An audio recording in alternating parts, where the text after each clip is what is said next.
Join UF Hall of Famer and 14-year NFL vet Shane Matthews every weekday as he brings you all you need to know about your Florida Gators, including news, analysis, and opinions with some of the biggest names in sports.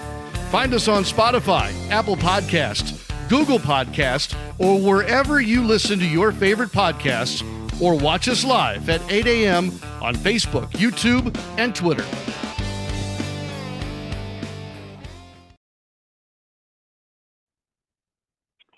Good morning. It's a live edition of PodUp with Matthews in the morning from the International Diamond Center Studios, where all diamond jewelry purchases for the month of June, 0% APR until 2030, and the only diamond jewelry partner of the Florida Gators.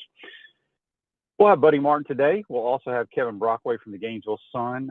He was at a sit-down presser with Scott Strickland last week. We'll get his thoughts on that. We'll get his thoughts on the NBA draft, which I believe is tomorrow night. Not a whole lot going on in the sports world right now. It's that time of the year, but this guy always has something to say. It's Buddy Martin from the Buddy Martin Show. You can listen to him Monday through Fridays, I believe, 9 a.m. Eastern Standard Time on all your different podcast platforms. What's up, Buddy? How you doing, my man? It is Thursday. I don't work on Fridays yet. Football season. I will be working. Good to have you on the show last night. Many topics that we could touch upon today on your show if you'd like. I'm trying to figure out if I got a franchise I can sell. That appears to be working pretty well these days if you happen to own a team, if it's a Tampa Bay Rays or the Los Angeles Lakers, which just sold for $10 billion. Wow, Shane, I don't know. I never knew this could be such a profitable business. We should have gotten the ownership business a long time ago. Do you have any idea? It's the Buss family that's selling the Lakers, correct? That's correct. What did they buy the franchise for? Do you have any idea? I Did they have that in any articles? I think I read it somewhere, but it's ridiculously low compared. And the guy who bought it is the Los Angeles Dodgers owner. So he's the principal, the main principal. So basically, all the Dodgers and the Lakers own the town. So supposedly, although one questions what kind of shape is in these days, given what we've seen on TV. But no, that looks like the once proud Laker franchise is foundering right now. And we'll see what they do. They got plenty of money to do what they need to do. They got good backers. I think Magic Johnson's part of that group too. Anyway, it's just crazy what these teams are selling for. My Rays are selling for a lot of money. There's two guys who are bidding for it. And the latest I've heard, and I've talked to Frank Franchi about this, the guy is from Jacksonville. He's a developer. He's from the Midwest. And Frank says the word he hears is that they're going to stay in Tampa St. Pete. Now, that will be interesting, given that the people down there have voted not to use public money to rebuild the stadium. So some things are going to have to change quickly. Many people want them to move to Tampa. I'm not necessarily one of them. Doesn't make a whole lot of difference to me. I don't go to that many games, but I think St. Pete deserves a chance. It's an idyllic setting for going to a ball games like they got in San Francisco. Anyway, that's what's happening in the franchise business and owning teams, and what's happening in me. Shane, does it make me a bad American that I don't really care who won the NBA Finals? No, it doesn't make you a bad American at all. It was good for OKC. They're the youngest team in the league. They're coached by a Gator graduate, a guy who coached with Billy Donovan. So it's a good story for our standpoint. And I think people also forget that Shea Gilgeous-Alexander committed to Mike White. He was in high school and ended up at Kentucky. So, the NBA lasts so long. We had a text yesterday on the Titan and More text line. It lasts all 4 seasons of all the other professional sports. Think about that. It's a long, and they draw it out for so long. Yeah, but speaking of the Titan and More text line, Josh from Mississippi says, should Urban Meyer be in the Florida Ring of Honor in your opinion? I think he should this season. I do think Urban should be in it. I don't think he should go in before the only other 2 people that are eligible. Carlos Alvarez and Lomas Brown are eligible because they're in the College Football Hall of Fame. I think they should go in before Urban Um, time wise, what do you think, buddy? Well, that's a good question. Carlos Alvarez is one of my all-time favorite players, Gator players. I love Carlos Alvarez or everything he did. I'd like to see him get his chance, and I could make a case for that. Let me ask you this: is there anything wrong with taking two at a time? Could you No, I take? don't. Not at all. But I just think Lomas and Carlos. Obviously, they played a long time ago at the University of All right. Florida. Urban was much more recent, and I just think they deserve to go in before Urban. Personally, that's just my 2 cents. I do think Urban deserves it. I just Yeah, think those guys need to go in. I see what you mean. I can't argue that philosophy, no, for all. And I guess we'll see. But that's a pretty good Hall of Fame. That's a good wallet. What's it called? It's a Ring of Honor, right? Ring of Honor, yeah. Yeah, yeah, whatever. So no, I think they all three ought to be in, however they do it. And speaking of history and speaking of looking back, Shane, you're relatively new to Gator history, although you wrote a big part of it since 1990 and what you did to help turn the program around under Coach Spurrier. But I don't know how much you've gone back and read about teams prior to you, prior to what happened. And right now, there's an article on Gator Bay, written by Carlton Reese on the 1928 Gators. Do you know much about them? So nothing about the Oh, 1928 Gators. they almost won a national championship. It's a great Hmm. story if you don't know about it. And if you're a real hardcore Gator and you like history, you should go and read it because this is quite a story. They had a wonderful team in Dutch Stanley. You know who Dale Van Sickle is, right? First All American at Florida. He I've heard the name. Yeah, I didn't know him either, and I wasn't there in 1920, just so you know. But he did. He was a Gainesville guy, Gainesville High School, and he was a great player, All American. And then he went to Hollywood and became a movie star. Dale Van Sickle, the first All American. But the point is, in 1928, Florida got down to the last game, needing to play Tennessee for a chance to go to the Rose Bowl. Shane, 1928, the Rose Bowl was bigger than big. They got to Knoxville to play, and some say the field was watered down. That General Neyland watered down the field. Florida had five backs, really speedy backs, and it also gave them like 14-13, two blocked extra points miss. One of them blocked by Bobby Dodd, then a player at Tennessee. Lots and lots of history. 1928 Gators. That was their first really good team.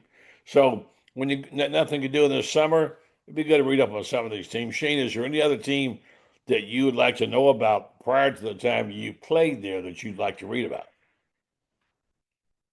I'll be honest, buddy. I mean, I probably should go back and I'm just not a big reader, and don't really have patience to sit down and look into that kind of stuff. But it's probably something at my old age I probably should look into it. Like Nate Bargatze, the comedian, says, he's a funny guy. All these words they throw at you. You need to have a blank space, a blank page to take a break. He wrote his book and he has a couple blank pages in it. But I get what you're saying, but there is one team particularly you should know about. And because he coached you, John Reed's team, 1969, the same Carlos Alvarez you talked about. That's worth a read. Hmm. Quite a Yeah, story. Anyway, I take you back to yesterday. I'm sorry. That's part of what we are today is what we were yesterday. that's right. Okay, so a lot of people on Facebook Live, brought to you by Mel Law, have chimed in and said that the Bus family bought the Lakers in 1979 for $67.5 million. Pretty good deal, I'd say, wouldn't Wow. you? Yeah. Yeah, no question about that. Um, I wanted to give a shout out. I totally forgot about Kyle Crooks, who does a lot of the women's athletics, Yeah, very the good. voice of the Gators, is now the new voice of the Nebraska Cornhuskers.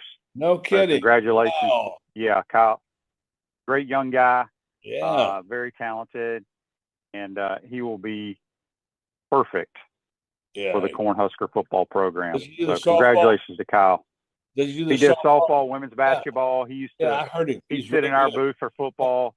He's outstanding. He So is outstanding. congratulations Congratulations. to Kyle.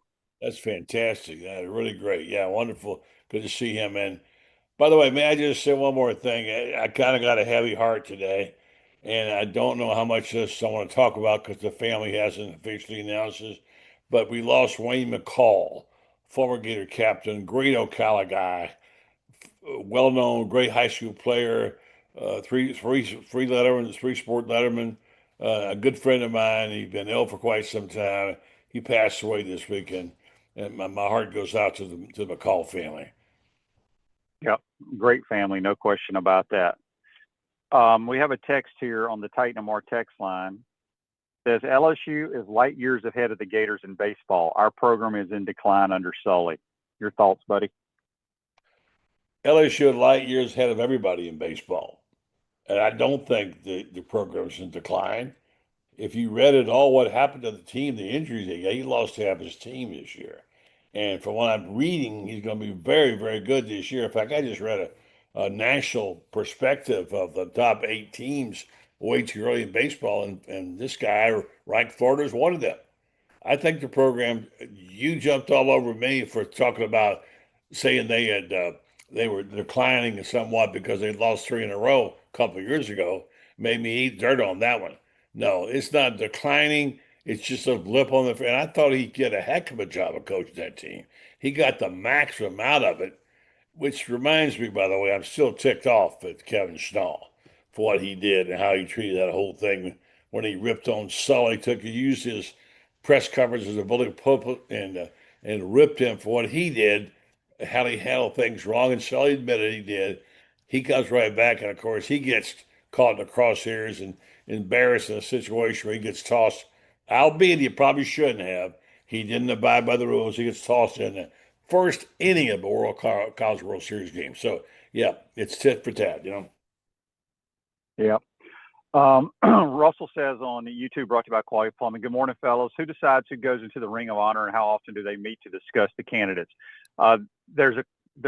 Jeremy Foley came up with the criteria, but you may know this better than I do. I do know this. For coaches, if you win a national championship, you're automatically eligible. From a player standpoint, you have to be a National Player of the Year, either in college or Heisman Trophy winner. You have to be in the College Football Hall of Fame or the NFL Hall of Fame. I think those are the only. I think it's also consensus All-American. Maybe consensus All-American. So the one thing is just absolutely stupid, in my opinion, in the criteria is the NFL Hall of Fame. Has no bearing on what you did at Florida. Whatsoever. And I wish they'd stop doing that. So dumb. So the only eligible people that I am about 100% sure that are eligible to go into the Ring of Honor are Lomas Brown, Carlos Alvarez, and Urban Meyer. Sounds right to me. And I talked to Jeremy last week, and we're supposed to get a phone call in here soon. I'm going to ask him that question. I'll let you know what I find out. Well, yeah, I mean, I don't really care, but I'm pretty sure that's what it is. When Urban Meyer wanted to introduce his high-quality tequila to the Gator Nation, he made sure to get it to the HBC and his team at Spurrier's Gridiron Grill and Dorn's Liquors. Go beyond with smooth Los Landeros tequila. We got Buddy Martin on the Titan MR hotline, courtesy of Comfort Temp. We have Kevin Brockway, second portion of the day's show. Here's a text on the Titan MR text line from Blaine in West Lafayette, Indiana. Buddy, do you think Anthony Richardson will ever start again in the National Football League? Yes. I don't know if he's going to make a decision to be. You called it a long time ago. You said, this is after you first signed, that he was injury prone. And that's not something you could change. I think he's got the talent if he gets for the right program. I don't. Yeah, I know you don't. I do, but I don't know if he's got the durability. Yeah, it comes down to the eye and the sky don't lie. And this doesn't matter who the player is, especially the quarterback position. You have to throw completions. If you can't throw completions, you can't play the game. That is the name of the game, is throwing completions. Right now, I spoke with someone yesterday, and they said Daniel Jones is going to be the starter. So I don't know what that means for Anthony moving forward. But, yeah, injuries have obviously really hurt his career so far. At every level of football, every single level. Well, he hurt another text. He's injured too. Had been injured, so. Yeah. Jimmy on the Titan MR text line says, How in the world can Will Miles have Garrett Nussmeier as the 11th best quarterback in the SEC? He must have saw the program yesterday. We had Will Miles on from Reading Reaction. Mm-hmm. I have no idea either, Jimmy. I think Garrett Nussmeier is an outstanding quarterback. He will be a first-round draft pick. He has all the intangibles that you want in a quarterback. He's extremely accurate. I have no idea. He throws a lot of analytics and data out there, but I think he's a damn good player. Your thoughts, buddy? I agree. I can't wait to see his little brother. They say he wants to be a Gator. And yeah, I want to see him on film. I have not seen him, but Nussmeier's a quality quarterback. He'd be probably my top three. I'd put him in my top three just on his experience alone. Now, he had a bad game against Florida. Of course, he got sacked 8 times. And they say they got some help in the offensive line. Coach Kelly's running his mouth a lot about the transfer portal, about how much better team he's got. We'll see. I'm still not a believer in his program at this point in time, but no, Nussmeier is a top 3 quarterback in the SEC, and therefore, and he certainly will be a top 5 in the country. So, yeah, he's a very good player, no question about that. Real quick, let's get to This Day in Sports, brought to you by Campus USA Credit Union. Put some star power to work in your financial life at Campus USA Credit Union. We're proud members, Stephen Orr Spurrier Banks. 1992 NBA draft. Draft is tomorrow, right, buddy? It is tomorrow night. That's my understanding that it'll be tomorrow night. Yeah. And I'm anxious to see how Walter Clayton Jr. comes out. I've heard all kind of things. I'm sure you have too. Yeah. So in 1992, Shaquille O'Neal from LSU is the first pick by the Orlando Magic. I got a funny feeling Walter Clayton's going to get drafted by the Boston Celtics. Where are they picking? They're probably, I don't know. They're pretty good every year, but I think he'd be a perfect fit for the Celtics. So that's just my hunch. Tony says on YouTube, brought to you by Quality Plumbing, AR also doesn't have the football IQ. I would agree with that as well. Well, I don't know about that. Let's see. Let's don't write him off completely yet, but it's not trending well for him. Wish him well. I notice he's making a real concerted effort to do things in his hometown of Gainesville lately. A couple of things. Oh, he's a great kid. Does all the right things. Works hard. God gifted him with a lot of ability, but sometimes you don't have that instinct or that ability to play the position. That's a fact. I mean, we've seen it at all different schools or whatever. So time will tell. A lot of us fell in love. I did. It was one of those. I thought his talent level was off the charts, but you kept telling me, let's wait and see that he's injury prone. You saw him a lot in high school, and I defer to you and your wisdom on that. I thought his talent would carry. Maybe it will and maybe it won't, but right now it's not trending upward. Well, it's a lot of like, people get so enamored, and then when you look at these kids being recruited out of high school, the people at the On 3 and all that stuff, the Elite 11 quarterback stuff, they get so enamored with stuff that has no bearing on playing the real game of football, right, buddy? You're in shorts. Yeah. You're on air. Nobody is rushing you. Yeah. Hell, 55 years old, I can go out there and light it up and be accurate and all that kind of stuff. You're a great when quarterback. The bullets are flying, bullets are flying and people are coming at you, and you got to make quick decisions and anticipate and throw it in a small window. There's only a handful of people that can do it at a high level. Yeah. And is that because of Shane's 707 thing? Is that one of the reasons that we're seeing that level of talent? Yeah, I mean, 707 is great for your high school team. These travel teams and all that stuff, they're silly. If anybody's ever been to one of these tournaments, it is out of control. Yeah. It has no bearing on playing football. I mean, so when you do your high school 7-on-7s or even college, you actually run plays that you're going to run in games, right? Mm-hmm. In correct formations. You go to some of these 7-on-7 tournaments, because I did it with my kid. They would literally put the 5 eligible receivers, buddy, lined up like offensive linemen. Really? And then it's street ball. You just run and get open. It's and then people start fights. I mean, it's nonsense. So anyway, Enough of that. Clint says on YouTube, brought to you by Quality Plumbing, Josh Pate has him number 4. I guess him is Nussmeyer, DJ 1, and Arch 2, and Sellers 3. Yeah, I wouldn't have. I mean, I think all 4 of those. I'm not a big.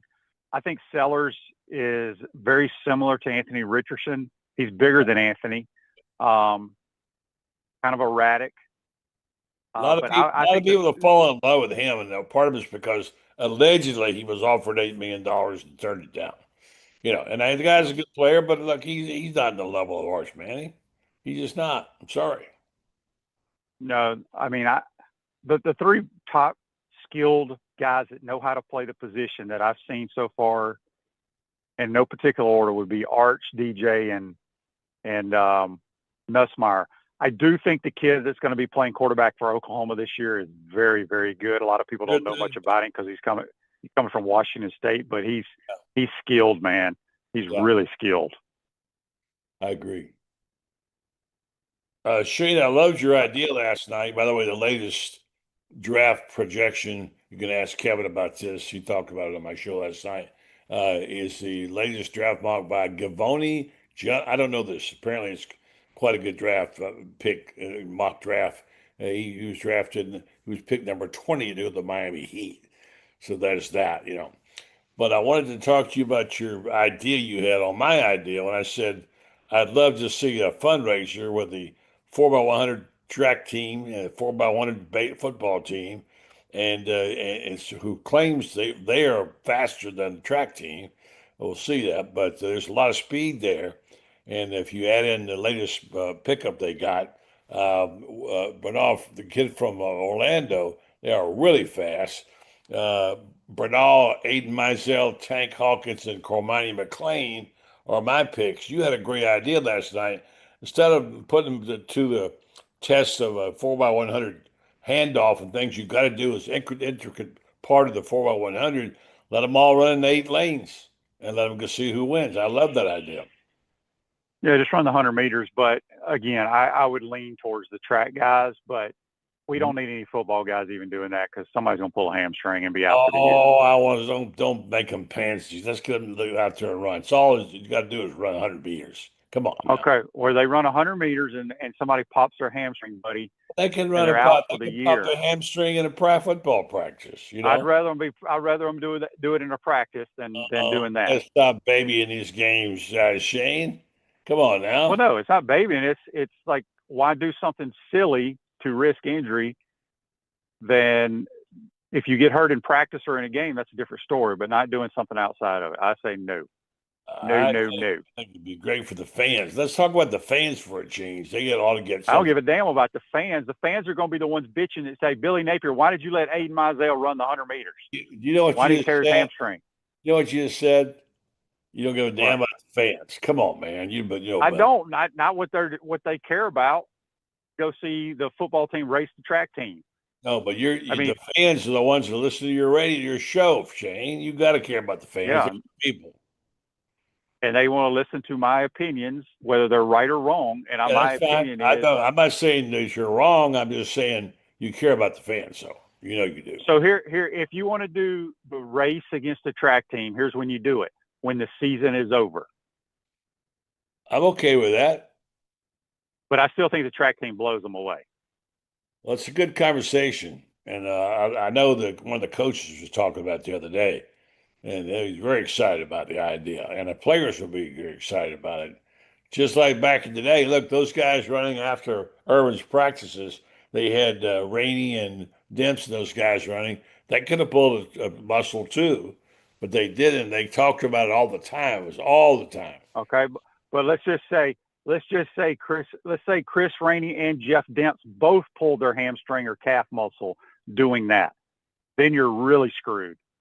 Like I said, there's a time and place to do something like that. It ain't before football season. Well, you can do it afterwards all you want. Let's find a time and place to do it. I want to see it done. Raise some money. Raise a lot of money for football and for whatever. And track, by the way. Just try to be creative a little bit, Shane, and get a little fan interest going here. I'd like to hear what the fans say about it. I'm going to talk about it on my show again tomorrow night. Shane, about the race? No, just the idea of having the race. Have you seen, before we got out of here, and this is your show, not mine, I just want to make sure we get into the conversation about the Ryder Cup. We talked about it on my show last night, and you and I talked about whether or not Keegan Bradley, congratulations, who you picked to win the tournament, should in fact be playing Ryder Cup captain. Now, I haven't researched this. I should remember it. I followed the Ryder Cup a long time. This conversation has taken place 2 or 3 different times. I think maybe, could be wrong here. Tiger Woods was an alternate captain when he played one time, maybe. And I heard you say, I don't know, someone said online your show that Arnold Palmer played in 1960. I'm not sure. Yes, yeah. Arnold Palmer's the only captain that's ever played. Okay. Well, the latest standings show that Keegan Bradley is ranked 9th now, which will make him eligible to play. I got the top 6 automatically qualifier if you want to hear them. Scheffler, Schauffele, Spahn, Russell Henley has jumped up there in a hurry. Bryson DeChambeau and Justin Thomas are the top 6. Then you got Colin Morikawa, Ben Griffin, no kin to Ben Hill, Keegan Bradley 9th, and Harris English, another Bulldog. These Bulldogs are everywhere. And then you can finish off at 12 with Maverick McNeely and Brian Harman, another Bulldog. So that'll be interesting. It'll be interesting to see. Barone says on YouTube, brought to you by Quality One, I'm a fan. I couldn't care less about football players trying to be track stars, just like I don't want to watch track stars trying to be football players. So you only won, Barone. You're only one. You just won. Just one. But I think Gator Bait should sponsor it. We might put it together. We might do that. Yeah, we might do that. Just do it. Just do it after the season. I bet you Freddie Weeby would help me with that. Yeah, but I'm gonna raise hell to do it after the season. Are you gonna race me, Shane? No. I'm smart enough not to race anybody because I don't want to pull my hamstring because I know how bad they hurt. I've had one. Wonder why you'll ever pull the hamstrings when you change the channel, Shane. That's what you pull. You were not a workout king, but you did it amazingly. We pretty much injury free. Everybody was lifting weights, and you weren't. Nope, because I played multiple sports, and I think kids nowadays, I say it every time I speak somewhere to a group. I say it on this show daily. Play every sport you can while you can, because it's going to make you a better overall athlete, and it's going to keep you from injury. These kids are training way too much. Need to get away from it. I don't care what the data says. That's just my 2 cents, and I'll live with it. Dr. Pete kind of agreed with me. He thinks these guys are working out too much. Yeah, on your show and on my show and on SEC Sidelines, he said that kids need to take off a month every year, maybe more. The hell with a month, multiple months. Yeah. I mean, I would go 3 or 4 months and not even touch a football. Yeah. Because I'd be busy playing basketball or playing tennis or playing golf, and you just got to get away from it. Shane, when you play golf, get away from it, buddy. Sometimes you lay off on golf, come back out, and you hit the ball great, but you don't hit it great very many times. You hit it for a run round great. Golf's a funny game in that regard, but you're right. You do get burned out, and kids got no business making it a business when they're 13 to 14 years old. I know there's money out there, but when they get to be 20, they're not going to play anymore. Yep. Buddy, good stuff as always. Appreciate your time. Have a good week, and we'll talk to you next week. All right, Shane, thanks a lot for having me on. Yep, that's Buddy Martin from the Buddy Martin Show. Join us on the Titan More Hotline, courtesy of Comfort Temp. Quick timeout. We'll come back. We'll talk a little Gator basketball. Also, what the Gators are going to do with their $20.5 million. Kevin Brockway was in a meeting or a presser with Scott Strickland last week. We'll get his thoughts. You're watching and listening. PodUp Matthews in the morning from the International Diamond Center Studios. We'll be right back. Our premium sponsors are Campus USA Credit Union, International Diamond Center, Meldon Law, QC Kinetics, UF Health Orthopedics and Sports Medicine Institute, JF Hayden Craft Liqueurs, Florida Cracker Kitchen, Los Linderos Tequila.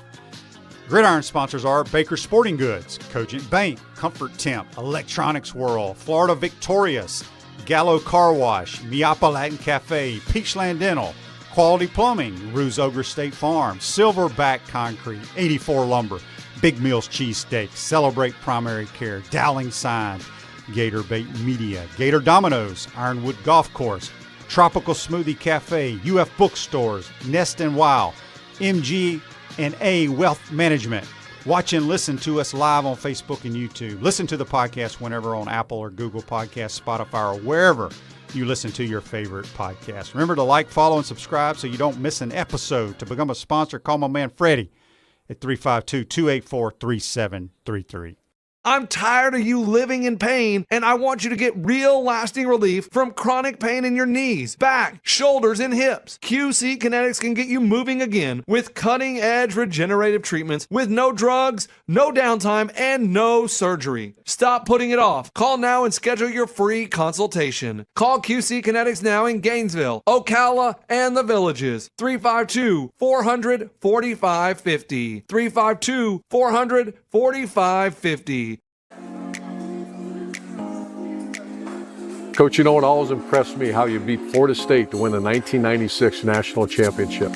And I was really impressed with your 06, 08, and 09 Gator teams. And the way you coached Danny to the Heisman Trophy. A lot like what you did with Tim Tebow. You know, you won more SEC championships than you lost home games at the Swamp. And you had plenty of super games in front of our Gator Nation. Yeah, there really is something special about the Swamp. I guess that's why we say about the Swamp, only the Gators get out alive.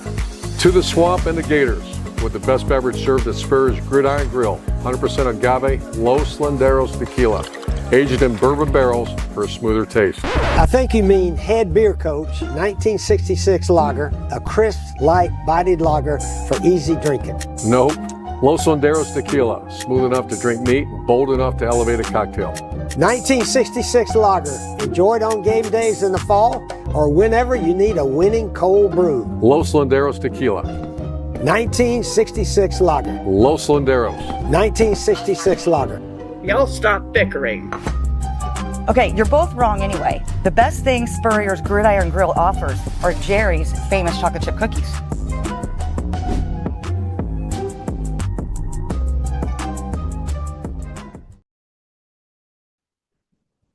Welcome back to the International Diamond Center Studios. Ruse Ogre State Farm offers a team of dedicated insurance professionals ready to help life go right with the right insurance options for you and your family. Visitogreinsurance.com. Give them a call at 352-240-1779.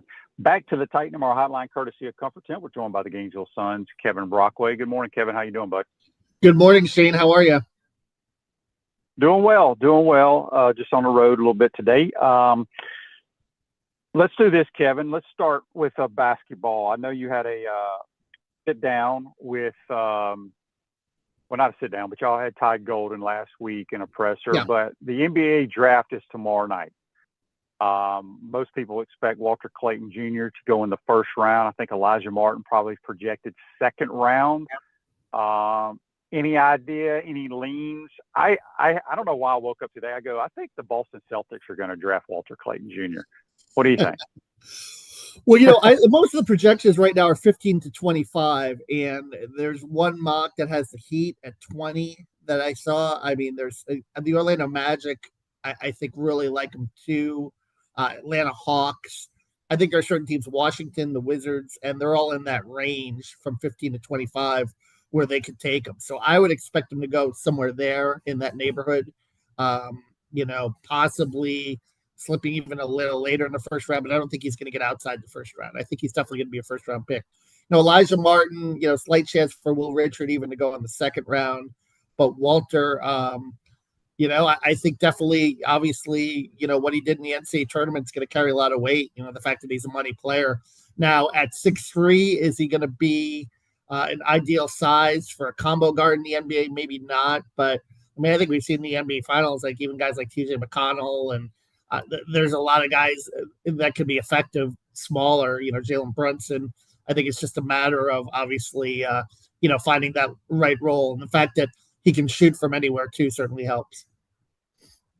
Speaking of the NBA, Andrew Nembhard, obviously we got to all see him play there in the NBA finals. I don't remember him being as good a shooter as I've seen him shoot the ball in the NBA from the 3-point line. Was he a good shooter back in the day when he was with the Gators? I can't remember.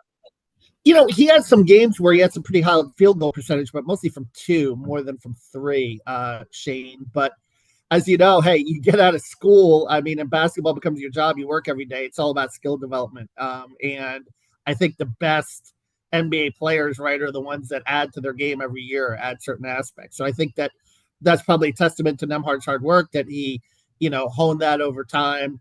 I thought it was a pretty good final series. Obviously, kind of a little bit of a letdown at the end with the Halliburton injury, but it was pretty dramatic. And, obviously it was good to see Andrew Nembhard do well, but also, obviously congratulations to Mark Daignault and Devon Walker, 2 guys with Gator ties that now have NBA title rings, adding to that list of some of the Gators that have gone on to the NBA and been successful and won titles. Yeah, that team is extremely young too. They'll be around for a while. All right, let's switch gears. You had kind of a sit down, so to speak, kind of presser or question and answer deal with Scott Strickland, the athletic director, last week. Tell us what that was all about. Yeah, just basically talking a little bit about rev share, what it's going to mean for Florida. Scott didn't divulge that much in terms of, how it's going to be broken down. Obviously there's a recommendation that's 75% for football, 15% for basketball. He wouldn't go into those specifics. He did say that, basically every sport's going to be supported in some way, either through increased scholarships. He mentioned that scholarships across the board are going to be increased from 265 to 320. So that's a 55 increased scholarships. Now, it doesn't necessarily mean increased people, though. It means that, certainly you can divvy them up as you see, because I don't think people realize, like, for example, baseball, you in the past, you've had 11.7 scholarships for 34 players. Now that's going to be, increased for baseball, for example, but it's still not going to be 34 for 34. So, and, football will still be at 85, for a 105 man roster. But I think generally that he said that, basically, the 6 ticketed sports he mentioned are the ones that are going to get actual, paychecks or actually directly be paid. So that's, football, baseball, basketball, softball, gymnastics, I believe will be one of them probably, although, not confirmed, but and women's basketball. So I think that obviously, maybe volleyball too might get some financial aid as well. So I think it's, obviously going to be interesting to see, how it moves forward over line. And I think there's still questions as to, hey, when January 1st rolls around, right, they're going to have this new system with the lot and verifying the, legitimacy of outside NCAA deals. But Scott Strickland seems to think, because this is a settlement and because both sides agree to it, obviously the plaintiffs on the athletic side and the defendants, that this is going to hold up in court, but we will see. And just we've talked about this a little bit on our show with different people. So each school or major school gets $20.5 million to pay their athletes, so to speak. Let's talk basketball. Obviously, the Gators, one of the premier programs in America now under Todd Golden. But you got the likes of the Creightons, the St. John's, the Marquettes that don't have big time football. So is there any concern from a recruiting standpoint, from Todd Golden's standpoint, that it's going to be tough sometimes to maybe outbid one of those Big East type schools in hoops? Yeah, Todd expressed that. I mean, I asked that kind of direct question about the Big East and maybe down the road. But again, for this year, obviously all the NIL deals are in place and Florida's in a good place. But you wonder 2 or 3 years down the road what kind of impact it's going to have for the SEC and the Power Conference compared to the Big East, depending on how strict the lot is with these NIL deals in terms of, assessing the value of those deals. And you would think that it's not going to be a system where it's going to be, collectives directly paying players like they have in the past, or for NIL deals that aren't worth the value. But we'll see again, and those things could stand up in court as well. So it's going to be a down the road thing, I think, with regards to the Big East, and whether they can leverage this to their advantage. And let's not forget too, the Big East not having big time football might not be able to meet that $20.5 million threshold. It's just going to depend on, but they will probably have more in their coffers compared to the SEC and some of the Power Four conference teams. But it's still, we don't know for sure necessarily how much, Florida is spending football compared to basketball. Maybe in some years it fluctuates as well. So you never know, if they really want someone, will they make certain exceptions in terms of that breakdown? Bobby on the Titanamar text line says, Kevin, did anyone ask Scott Strickland how important this season is for Billy Napier? Yeah, we didn't get into that because it was mainly an NIL deal. When we talked football, we talked more about, roster management with regard to the new settlement. Obviously, the 105 and the walk-ons being grandfathered in and how that's going to phase out over time. And, certainly, Billy has expressed a concern about that in terms of, how to operate practices, for example, and because football is such an injury sport, attrition and losing players and so forth. I think I believe it was, last spring or in March, Billy talked about having possibly like a taxi squad, like a club team that he could pluck from if this 105, roster limit becomes stringent a year or two down the road. So it was more about that and less about, the urgency. But I think we all agree, right? This is an important season for Billy, and this is year 4, and he's got another cycle of recruits in. It's pretty much all his players now, right? If you think about it, in 4 years, and this is the time to deliver a little bit more. Yeah. Speaking of the walk-ons, because I'm a big walk-on guy. Yeah. When does that go away? And then, so does that mean that you will now have 105 scholarship football players? No, the SEC still has the limit at 85 scholarships. Although theoretically, Shane, you could, in that 105 roster, you could offer half scholarships for players if you wanted to. But I don't think Florida's going to do that. I don't think most SEC teams are going to do that because I think they're going to want to offer as many full scholarships as possible. But there will be about 20 that will be, preferred walk-on status. It's just that you won't have the, I think Billy's roster last year was about 120, 130.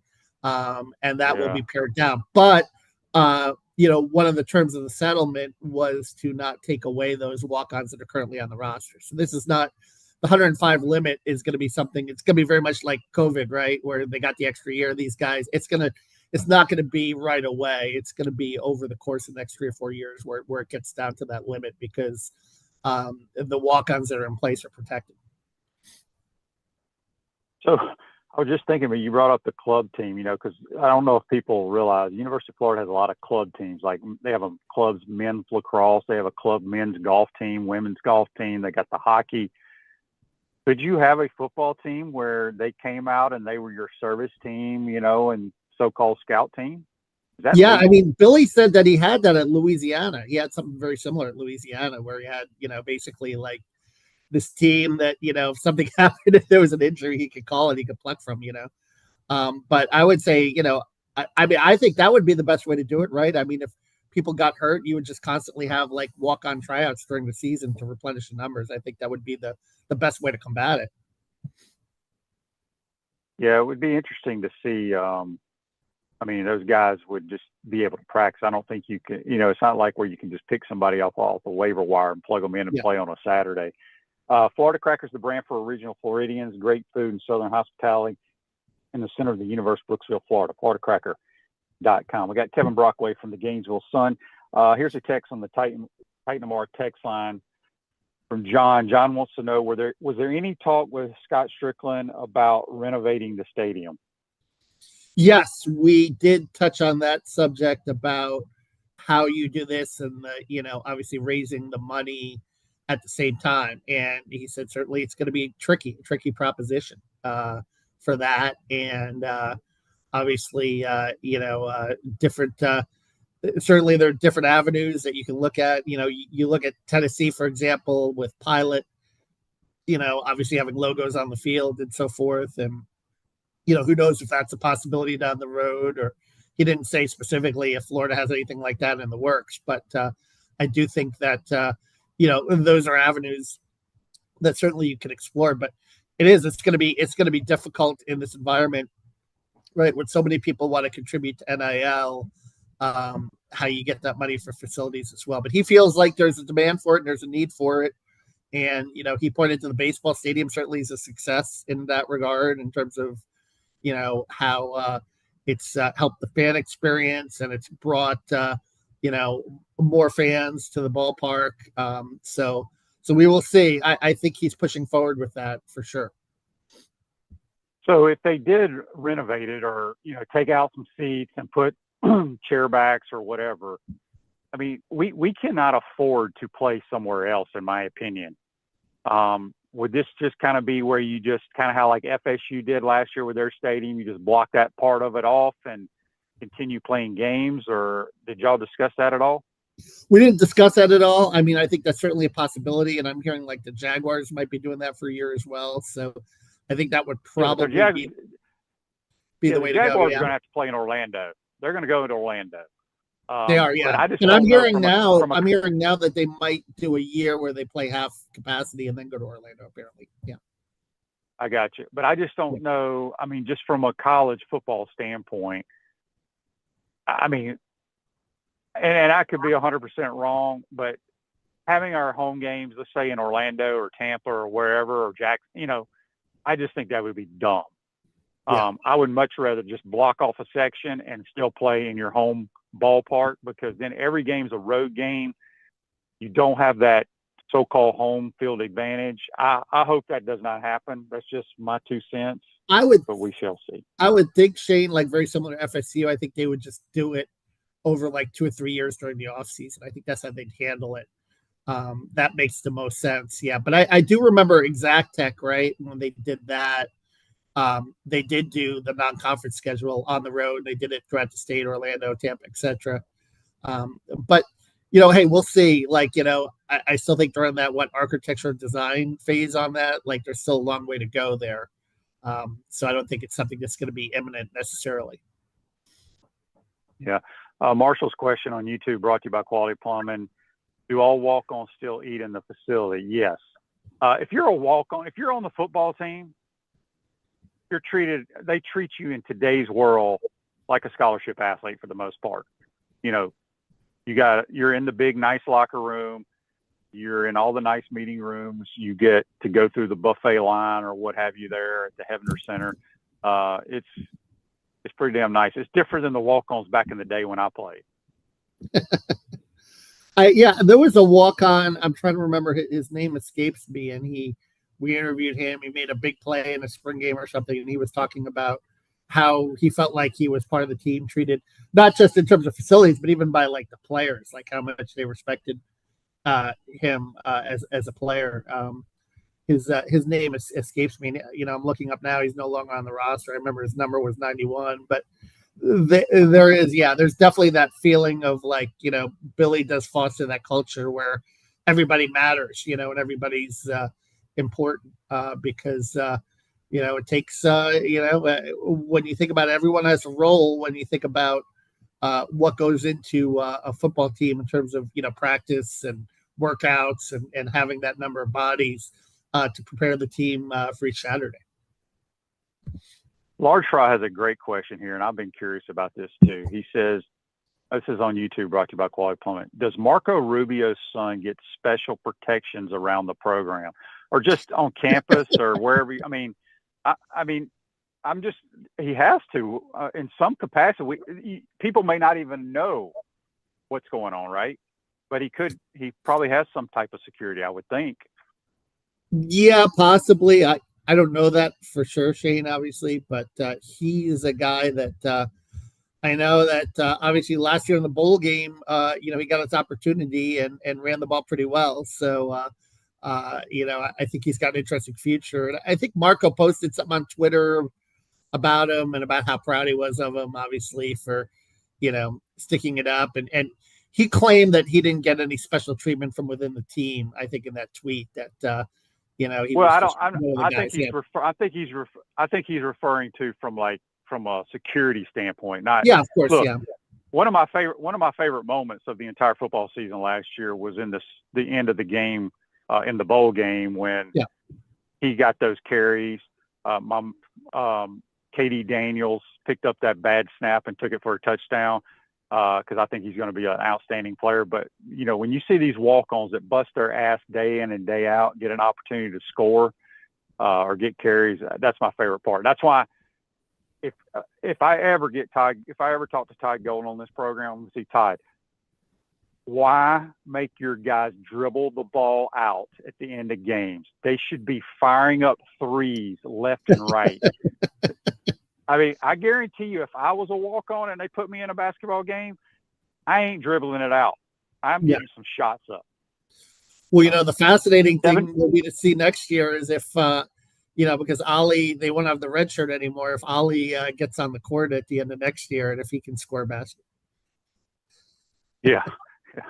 All right, Kevin, before we get you out of here, you got any good stuff you're writing or have written that people can go check out? Yeah, well, you know, we discussed before, I did kind of that column on, you know, the House settlement and what it means for the Big East, you know, compared to the SEC, you know, possibly down the road, and if there's going to be any kind of advantage there in terms of recruiting and what that means for the college basketball landscape. And then also, you know, we'll have NBA draft coverage, obviously, and still working on those football position previews leading up to SEC Media Day. So be sure to read it on Gatorsports.com, Gainesville.com, and you can find me on Twitter at Kevin Brockway G1. Good stuff, my friend. Appreciate your time. Have a good weekend. We'll talk to you soon. All right, thank you. That's Kevin Brockway of the Gainesville Sun. Join us on the Titan Number Hotline, courtesy of Comfort Town. The Pouncey Twins provide all of Gator Nation with the highest quality liqueurs made by J.F. Hayden Craft Liqueurs. Find your favorite flavors at Spurrier's Gridiron Grill. Again, I want to thank Kevin and Buddy for joining us. We'll be here tomorrow. JC, we're waiting on the guests to confirm. And we'll do our Peachland Dental picks for this week's, I think it's the Rocket Mortgage up in Michigan as the golf tournament on the tour. So I hope everybody enjoyed today's program. Have a great day. We'll talk to you tomorrow.